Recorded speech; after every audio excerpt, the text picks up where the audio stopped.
18वीं सदी के अंदर पर्शिया के अंदर फैक्ट्री वर्कर्स को एक खास किस्म की ट्रेनिंग दी जाती थी। इस ट्रेनिंग के अंदर उनको बेसिक लिखना पढ़ना और मैथमेटिक्स सिखाया जाता था। लेकिन इस ट्रेनिंग का असल मकसद था वफादार, पंक्चुअल, ज्यादा ना सोचने वाले और बिना सोचे एक ही काम को बार बार करने वाले वर्कर्स को तैयार करना। 1902 के अंदर एक अमेरिकन बिजनेसमैन जॉन रॉकफिलर, इन्होंने 129 मिलियन डॉलर, अगर इन्फ्लेशन के हिसाब से एडजस्ट करें तो आज का $1 बिलियन से ज्यादा पैसा लगाकर एक जनरल एजुकेशन बोर्ड, और इन्होंने वो ट्रेनिंग मॉडल जो कि फैक्ट्री वर्कर्स को दिया जाता था उसको उठा के स्कूल सिस्टम के अंदर कन्वर्ट कर दिया।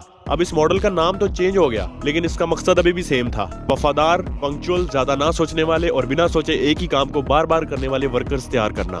एजुकेशन सिस्टम के अंदर आपको सबसे पहले फेलियर से डराया जाता है। आपको बताया जाता है कि फेलियर, बिजनेस करने के लिए सबसे पहली और जरूरी चीज जो आपको चाहिए होती है वो है रिस्क टेकिंग एबिलिटी, यानी कि रिस्क लेने की सलाहियत। एजुकेशन सिस्टम के अंदर आपको जब फेलियर से डराया जाता है तो आपके अंदर से रिस्क टेकिंग एबिलिटी खत्म हो जाती है। एजुकेशन सिस्टम के अंदर आपको बताया जाता है कि आपने सिर्फ अकॉर्डिंग टू सिलेबस ही पढ़ना है, अकॉर्डिंग टू सिलेबस ही सोचना है, अकॉर्डिंग टू सिलेबस ही लिखना है एग्जाम के अंदर, इससे आउट ऑफ द बॉक्स आपने नहीं जाना। इसकी वजह से स्टूडेंट्स के अंदर जो है वो क्रिएटिविटी खत्म हो जाती है, वो अपनी क्रिएटिव माइंड के अंदर कोई चीज नहीं अपने आप से सोचते। अगर आपको ये सारी चीजें झूठ लगती हैं तो आप जाकर गूगल पे आर्टिकल्स पढ़ सकते हैं कि जॉन रॉकफिलर कौन था।